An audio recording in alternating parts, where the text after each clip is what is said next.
this is different. The questions that you ask, you really have to think about it.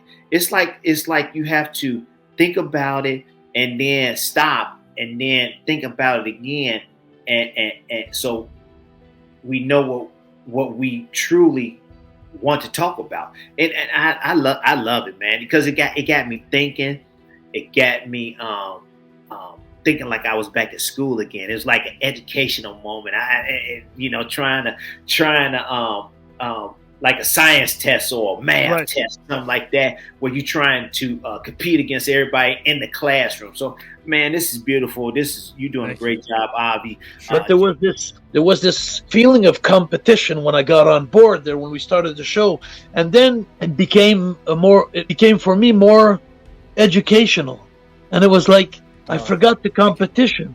I really started enjoying it like a fun show to listen to, and so you're really bringing something to the table that's absolutely amazing, Avi. I didn't expect that when you called me, when you started approaching me with the show. Every athlete that I've ever met, sure, has the thing that you have and I have, where we can see beyond our own nose. They would love this show. How do we get all of the academics, the athletes, to watch this?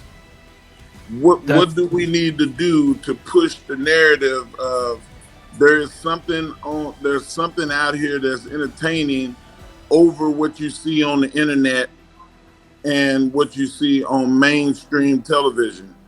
There is nothing that was on TV tonight that even remotely rivals what we did on this broadcast. I appreciate that, man. It means the world to me. It really does. I promise you that I got into this because I wanted to make sure that there were no boxes that people were placed in, because people are being placed in boxes. The athlete is being told that they can't speak up. And I hate that. I hate the term dribble a basketball. If that were the case, shut up and dribble. I hate that, because if that were the case, the civil rights movement would have received the prominence that it did when Muhammad Ali, when Jim Brown, when Kareem Abdul-Jabbar, when Bill Russell, when they all spoke up about something that meant a lot to them beyond the sport.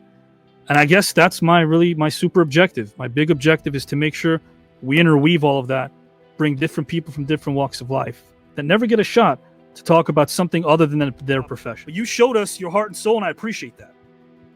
Thank you. I appreciate it. And I really do love what you're doing. And it's so different and unique. It's not like your everyday podcasts and whatnot. So it's really cool. And it's actually, originally I was asking you questions like, do I just talk? Like, it's actually cool, because I was a little nervous about that at first, because I didn't want to like ramble too much, but it's nice to just talk and not hear, just hear your own voice for a little while. This way you don't get interrupted. So it's really awesome. I had a lot of fun. So thank you. Sort of the magical thing that you're creating here. I mean, this is amazing. You're bringing together a lot of people who have had that little bite of that apple, have had that little bite of success. And sure. Like that. And they tend to be forgotten, as we all move on and careers change and people retire and all of that stuff, sometimes people start to feel unseen. That's very true. And so you bring your platform here, it sees people, you see people, and you don't only see people, and you dig deep and you go in and you find these old pictures and these old stories, and you do your research, and it makes people feel special. And I thought when the first time you did it with me, I thought you did that for me. And the coolest thing was whenever I started realizing you don't just do that. You did this for me. You do that for every single person in this tournament. You've done that for.